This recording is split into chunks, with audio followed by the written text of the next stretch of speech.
59세 한국인 남성이 아제르바이잔 바쿠에서 성공적으로 사업을 펼치며 현지 아제르바이잔 여성 6명과 특별한 가족 공동체를 이루는 이야기입니다. 영상 시청하시기 이전에 구독과 좋아요를 눌러주세요. 저희에게 큰 힘이 됩니다. 장현수는 원래 평범한 남자였습니다. 부산의 변두리에서 태어나 부모님이 운영하시던 작은 가게를 도우며 자랐습니다. 대학 시절부터 어떤 특별한 꿈이 있었다기보다는 늘 현실에 충실한 사람이었다고 할 수 있습니다. 그런 그가 한 가지 품고 있던 소망이 있다면 바로 카스피의 연안 문화를 직접 만나보는 일이었습니다. 역사책에서 접한 그 웅장하고 화려한 색채, 고대 문명의 기운이 새겨진 유적의 모습은 언제나 장현수의 가슴을 뛰게 했습니다. 그렇게 꿈을 좇을 시간도 없이 사회에 나와 바쁘게 살아가다가 그는 어느덧 결혼을 했고 자녀들도 생겼습니다. 삶은 훌쩍 지나가 어느새 50대 후반을 향해 달려갔고 가게 일과 직장 생활, 자녀 교육, 노부모 봉양으로 정신없는 나날을 보냈습니다. 그리고 그렇게 기댈 수 있었던 아내가 어느 날 갑작스러운 병으로 그를 떠났습니다. 그는 사랑하는 이의 마지막을 지켜주지 못했다는 죄책감에 시달리기도 했습니다. 아내가 세상을 떠난 후에는 자신이 그토록 바라던 카스피해 연안 여행을 떠올렸지만 혼자 어디로 간다는 건 어쩐지 허무하지 않을까 하는 마음이 컸습니다. 그러나 뒤늦게라도 마음을 먹고 움직이지 않으면 평생 후회할 것만 같았습니다. 아내와 사별한 이후 자녀들도 모두 출가에 독립하면서 그의 삶에는 유의미한 변화가 찾아왔습니다.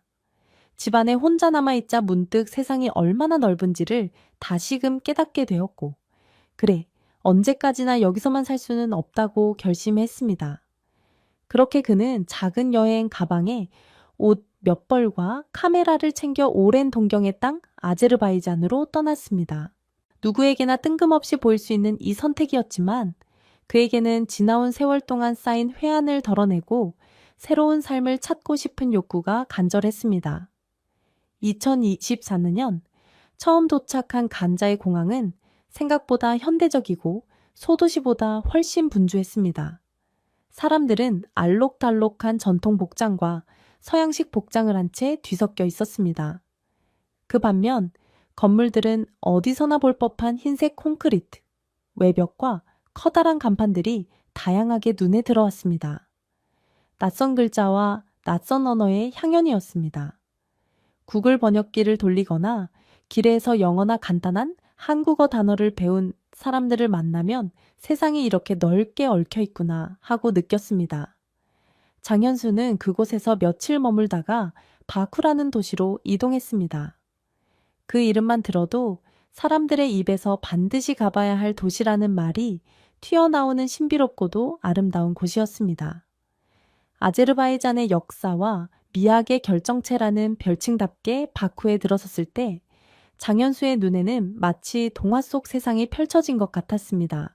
작고 화려한 타일로 장식된 건축물의 돔, 연못이 있는 광장, 그 주변을 둘러싼 전통 건축물들이 일체를 이루며 그에게 다가왔습니다. 그리고 이 도시에 더 오래 머물고 싶다에는 충동이 들었습니다. 이국의 문화를 느끼며 하루하루를 보내던 어느 날, 그는 바쿠 근교를 여행하던 중 우연한 계기로 현지 지인인 알리를 만나게 되었습니다. 알리는 한국 드라마 주몽과 대장금을 매우 좋아해서 장현수를 만나자마자 굉장히 반가워했습니다. 아직 한국어가 능숙하진 않았지만 주몽, 손길국, 대장금, 이영애라는 단어들을 신나게 외치는 모습에 장현수도 미소를 지을 수밖에 없었습니다. 알리는 바쿠 근교에서 수공예 카펫과 전통 공예 예품을 판매하는 작은 사업을 하고 있었습니다. 그가 전시해놓은 카펫은 천연 염료로 물들여진 아제르바이잔 전통 문양이 아름답게 짜여진 작품이었습니다. 한국에서도 고급 인테리어 소품으로 큰 인기를 끌 법했습니다. 실제로 아제르바이잔 카펫은 세계적으로도 명품으로 인정받고 있으니 이걸 유통할 루트를 잘 확보한다면 좋은 사업이 되겠다는 생각이 들었습니다. 알리 역시 한국 시장에 대한 관심이 많았지만 언어 장벽과 유통망 부족 등으로 진출을 시도하지 못했습니다. 장현수는 한국에서 잔뼈가 굵은 사업 수완과 인맥을 조금이나마 갖고 있었고, 무엇보다도 자신이 직접 아제르바이잔에서 사업을 시도해 본다면 새롭고 보람찬 일을 할 수 있지 않을까 하는 기대가 생겼습니다. 그렇다고 성급히 결정을 내릴 수는 없었습니다. 우선 여러 면에서 조사도 해봐야 했고 자본도 필요했으나 장현수는 마음의 준비가 서서히 되어 갔습니다. 혹시 여기서라도 나에게 새로운 기회가 주어지는 건 아닐까? 그는 매일 밤 숙소에서 이런저런 구상에 빠져들었고 이윽고 귀국을 잠시 미루기로 결심했습니다.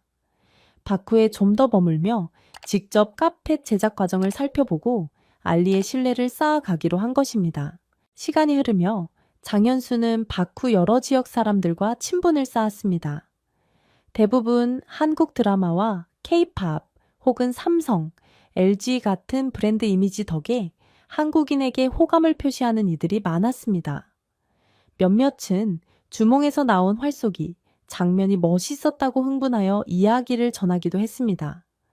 그는 그럴 때마다 그의 아내가 떠올라 마음이 아리기도 했지만 한편으로는 생전의 아내도 이런 곳에 함께 왔으면 좋았을 텐데 하는 아쉬움이 들었습니다. 그러나 지난 시간은 되돌릴 수 없는 법, 지금 여기에서 최선을 다해 살아가자고 다짐했습니다. 그렇게 몇 달이 흐르고 장현수는 결국 카페 및 전통 수공예품, 수출입 사업을 본격화하기로 했습니다. 한국에서 어느 정도 모아둔 자금이 있었고 부동산 정리를 통해 사업 자금을 조달할 수 있었습니다. 자녀들은 처음엔 아버지, 거긴 좀 위험한 곳 아니에요? 라며 만류했지만 그의 의지가 워낙 단호했습니다. 게다가 어차피 아버지 혼자 한국에 계셔 봤자 외롭다. 차라리 이참에 도전해보시고 저희도 나중에 시간 내서 가볼게요. 라고 자녀들이 어느 정도 응원해준 것도 큰일 내리 힘이 됐습니다. 바쿠에 정착해 사업 준비를 하면서 그는 현지 청년 몇 명을 채용했고 알리와 함께 작은 사무실을 마련했습니다.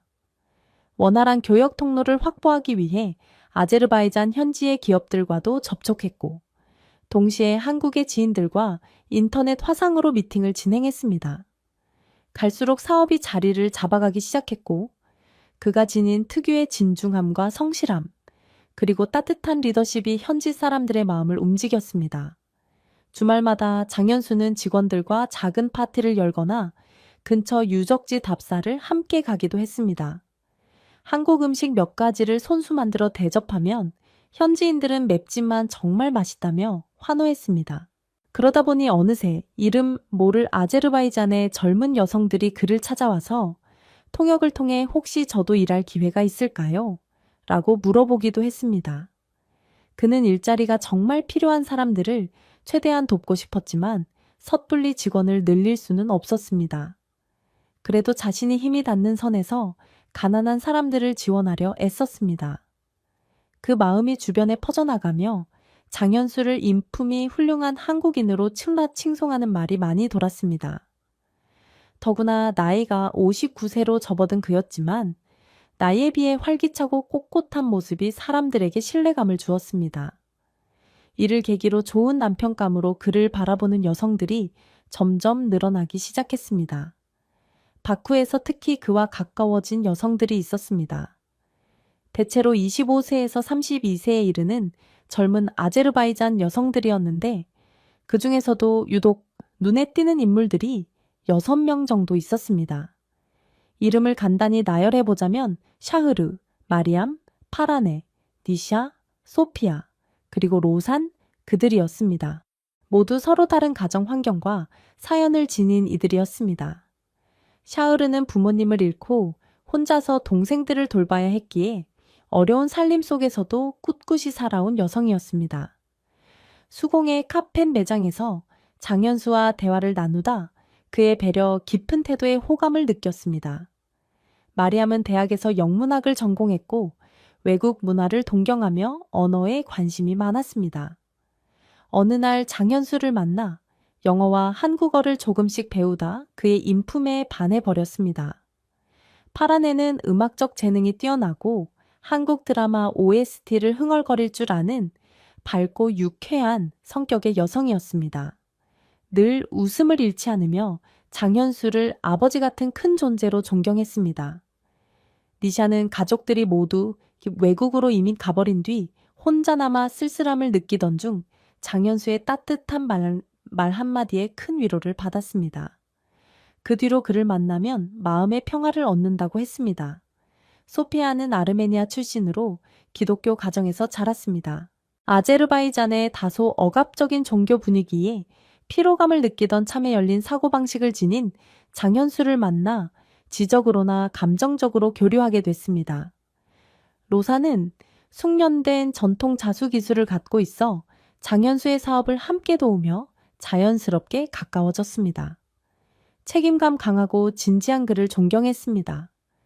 이들은 각각 삶의 무게와 고민을 안고 있었지만 어떻게든 바쿠에서 행복을 찾아보려 애쓰고 있었습니다. 그런 와중에 만난 장현수는 마치 거친 들판을 걷다 만난 쉼터와 같았습니다. 그가 세심하게 챙겨주고 사회적 약자를 도우려는 모습은 곧 현지에서도 큰 호감을 사게 되었습니다.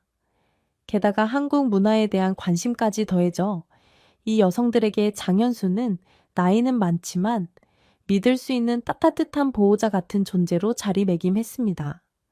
처음에는 이들이 모두 그냥 친구처럼 지내는 듯 했지만 시간이 지나자 각자 마음 깊숙이 사랑의 감정을 싹 키우기 시작했습니다. 물론 아제르바이잔에서는 일부 다처제가 공식적으로 허용되는 건 아니었으나 과거부터 내려온 전통적 영향으로 인해 아직 첩과 유사한 개념을 받아들이는 사례들도 더러 존재했습니다. 그러나 장현수는 한국에서 자라며 일부 다처제가 당연하다고 여기고 살았기에 이런 상황이 당혹스러울 뿐이었습니다. 그렇게 평온한 일상이 흐르던 어느 날 국제뉴스에서 긴급 속보가 전해졌습니다.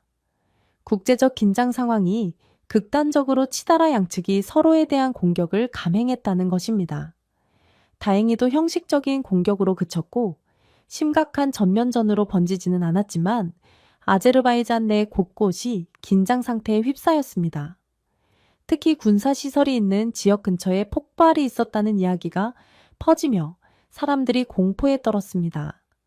바쿠는 상대적으로 안전지대에 속했으나 한번 위기감을 맛본 사람들의 심리는 쉽게 진정되지 않았습니다. 외국인 사업가인 장현수에게 주변에서 혹시 한국으로 돌아가는 게 좋지 않겠느냐라는 조언이 따랐습니다. 그러나 그는 쉽게 떠날 수 없었습니다. 이곳에서 함께하는 직원들과 현지 지인들을 두고 혼자만 빠져나간다면 그것은 그의 가치관에 어긋나는 일이었습니다. 내가 선택한 터전이고 내가 고용한 사람들도 있는데 어찌 혼자만 달아나랴 며 그는 단호하게 남겠다고 했습니다. 상황이 더 악화될 것을 대비해 그는 미리 충분한 식량과 물자, 안전한 거처를 마련해 두었습니다. 그동안 번 돈으로 바쿠 근교에 제법 넓은 집을 마련해 둔 것도 큰 도움이 됐습니다.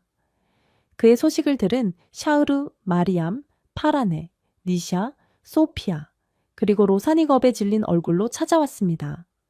그들은 한결같이 장현수에게 부디 우리를 받아주세요. 당신 곁에 있으면 안전할 것 같다고 호소했습니다. 장현수는 난처함을 느꼈습니다. 이미 여러 번 그들에게 나는 당신들과 공식적인 결혼을 할 수 없다. 일부 다처제가 허용되지 않고 무엇보다도 당신들의 미래가 걱정된다고 말해왔기 때문입니다. 그러나 그 순간만큼은 위기의 공포 앞에서 떨고 있는 그들을 냉정하게 내칠 수 없었습니다. 당분간 내 집에서 함께 지내며 이 위기를 넘기자고 허락했습니다. 그러던 어느 날 추가 폭발 소식이 또 전해졌습니다. 폭발 규모가 크지는 않았으나 실제로 바쿠 인근 공습 경보가 울려 시민들은 대피를 해야 했습니다. 장현수는 재빨리 자신의 차를 동원해 6 여성과 직원 몇 명을 태우고 미리 준비해둔 근교의 안전가옥으로 이동시켰습니다. 다행히 그 지역은 더 깊은 내륙이라 군사 시설과도 떨어져 있어 비교적 안전하리라 판단했습니다. 공습 경보가 밤새 이어지자 어린 직원들은 두려워 숨죽이고 있었습니다. 여성들도 겉으로는 강한 척했지만 속은 불안함에 휩싸여 있었습니다. 그런 상황에서 장현수는 피곤해 보이면서도 끝까지 다른 이들을 챙겼습니다. 두툼한 이불을 꺼내 덮어주고 배고픈 사람들을 위해 라면을 끓여주며 조금만 참고 견디자라고 격려했습니다. 전기가 들쭉날쭉했기에 그는 양초와 휴대용 랜턴을 곳곳에 비치하며 혹시 모를 정전 상황에 대비했습니다. 그리고 밤새 뜬 눈으로 가족들을 지키는 가장처럼 집 주변의 이상 여부를 살폈습니다. 바로 그 새벽, 샤흐르를 비롯한 6여성은 작은 방 한 칸에서 조용히 모여 무언가를 상의했습니다. 이들은 모두 한마음이었습니다. 생각해보면 우리가 장현수 씨에게 받은 따뜻함과 안도감은 이루 말할 수 없어. 공식적인 결혼 서류 같은 게 없어도 우리는 이미 그를 사랑하고 있고 그의 곁에 의지하고 있어. 라고. 다음 날 아침이 밝자 6여성은 차례로 장현수 앞에 섰습니다. 그리고 떨리는 목소리로 말했습니다. 우리를 아내로 받아주세요. 법적으로 불가능한 건 알지만 첩처럼 살아도 좋으니 그냥 당신 곁에 있고 싶어요. 장현수는 너무나 놀라 가슴이 쿵쾅거렸습니다. 거듭된 청원에 이미 여러 번 거절의 뜻을 밝혔지만 이번에는 상황이 달랐습니다. 위기 속에서 서로의 생명을 맡기고 보살펴야 하는 상황에서 피어난 전기라 더욱 컸습니다. 그 순간 그는 오래전 아내가 떠나가던 순간을 떠올렸습니다.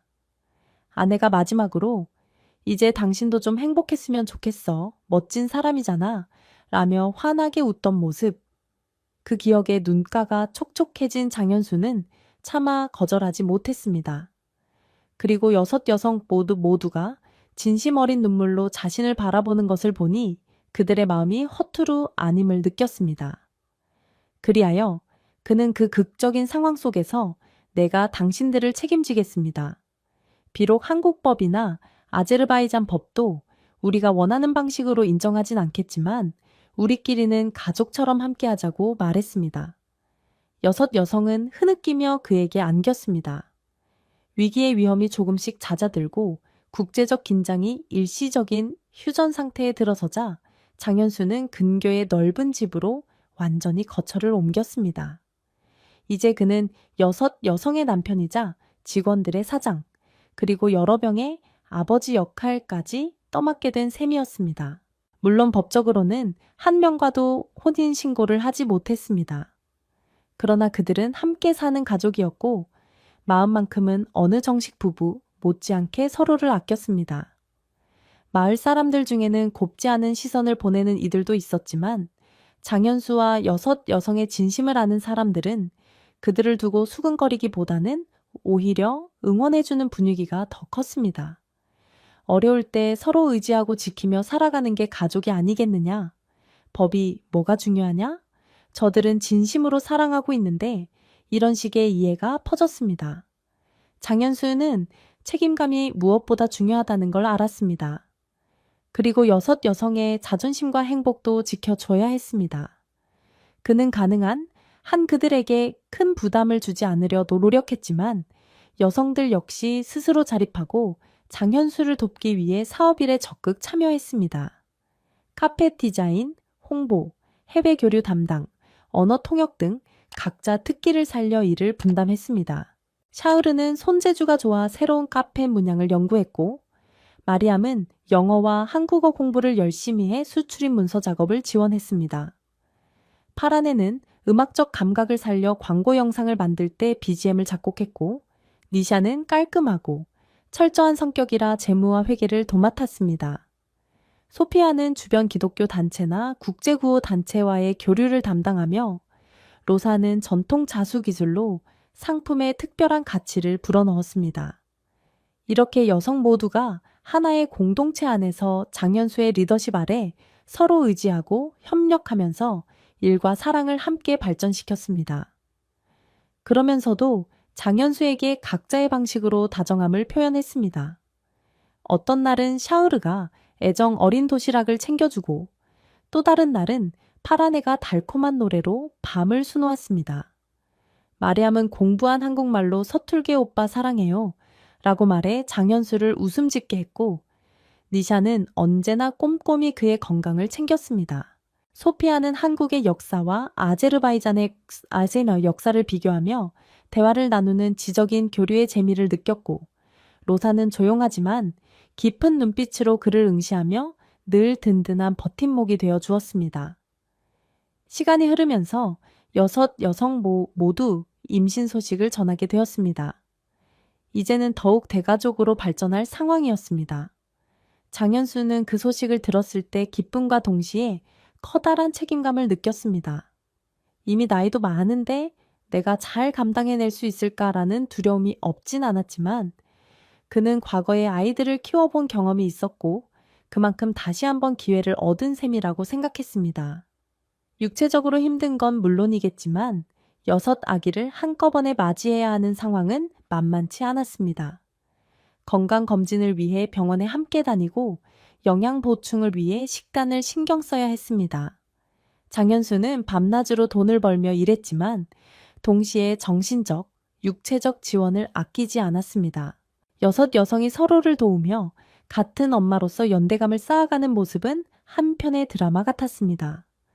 이들은 서로 질투하거나 시기하기보다 자신들과 똑같은 처지에 놓인 언니, 동생을 애틋하게 바라보며 함께 엄마로서의 길을 준비해 나갔습니다.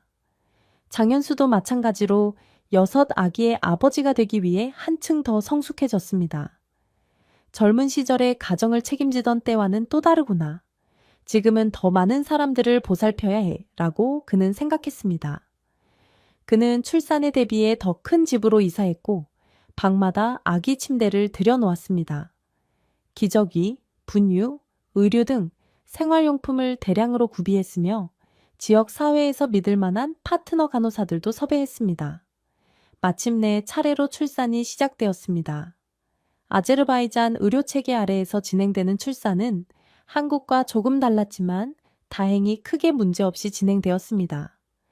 6명 모두 무사히 건강한 아기를 낳았습니다.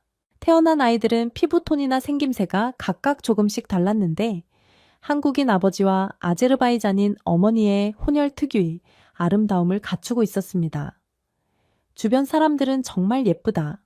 이 아이들은 한국과 아제르바이잔의 희망을 이어줄 존재가 될 것이라며 축하를 아끼지 않았습니다.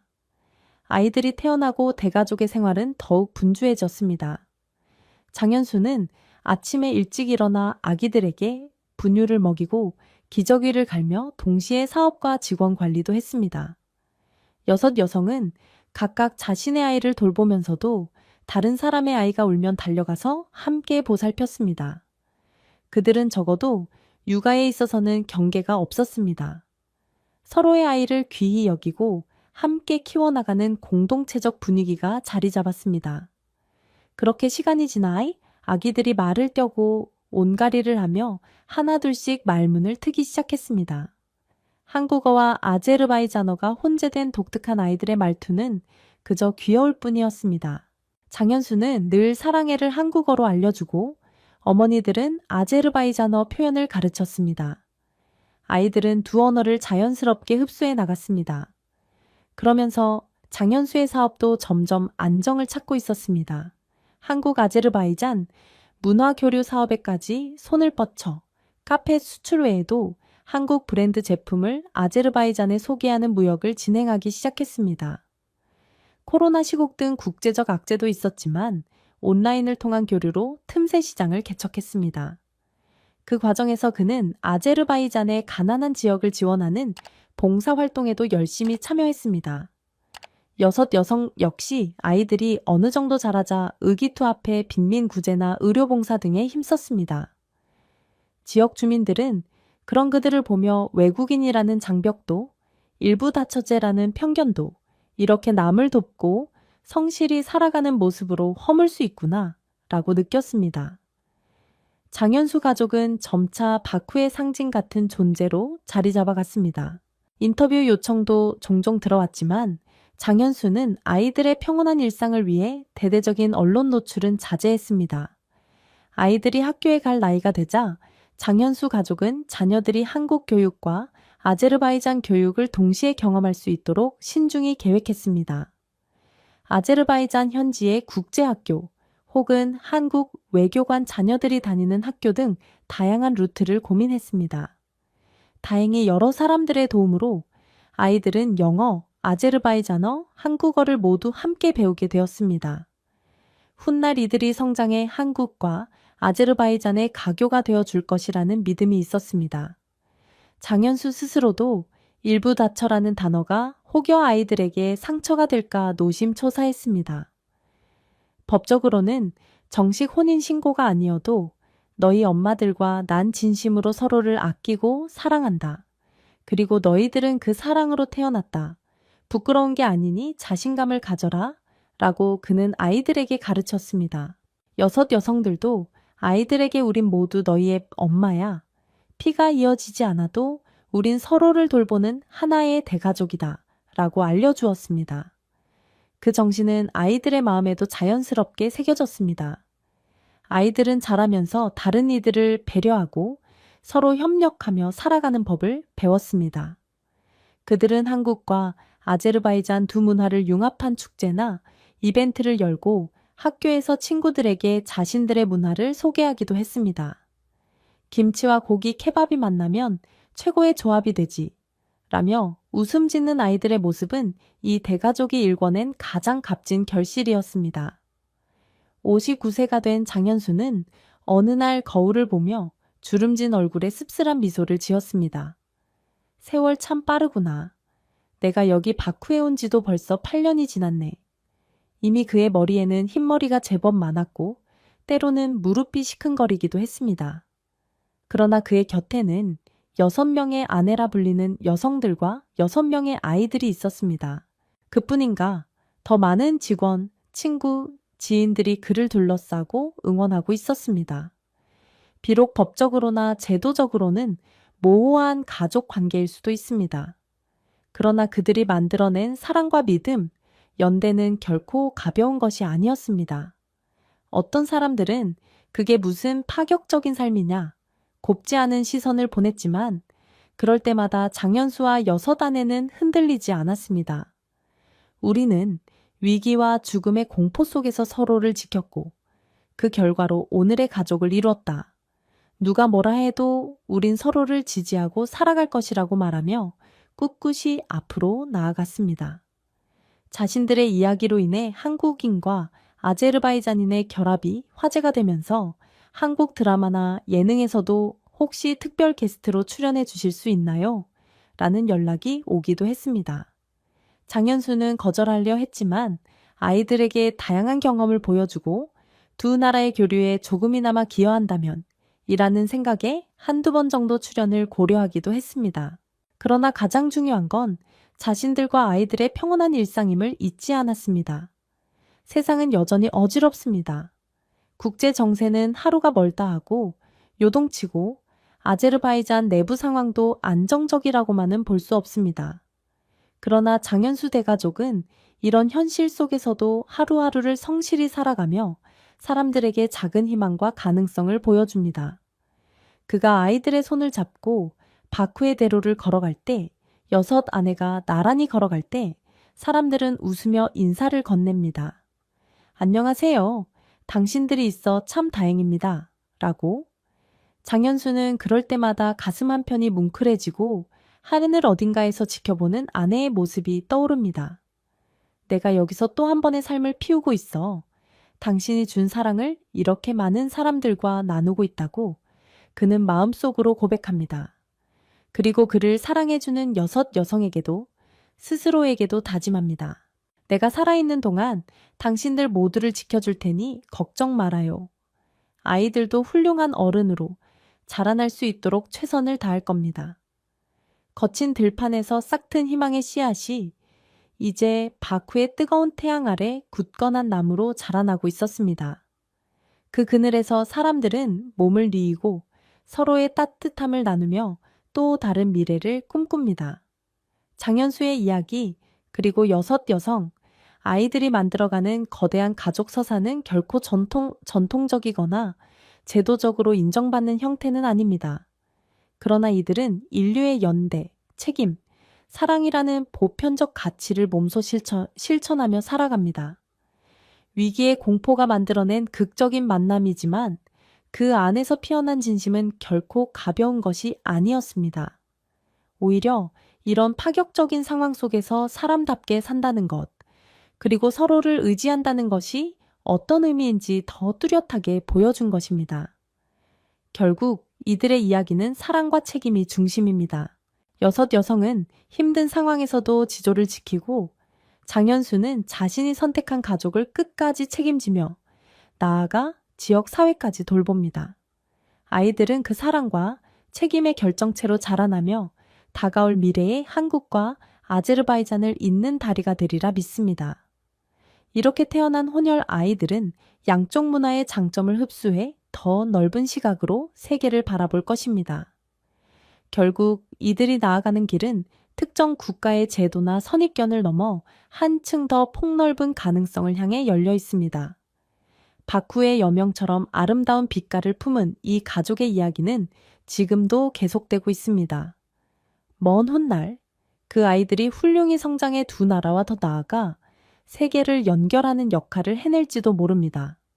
장현수와 여섯 아내의 바람처럼 위기는 사라지고 평화로운 교류만이 남는 날이 오길 바라며 오늘도 그들은 크나큰 대가족 식탁에 둘러앉아 잔잔한 노을을 배경으로 맛있는 식사를 하고 있습니다. 아이들의 웃음소리가 마당을 가득 채우고 장현수는 옆에 있는 가족들의 눈부신 미소를 바라봅니다.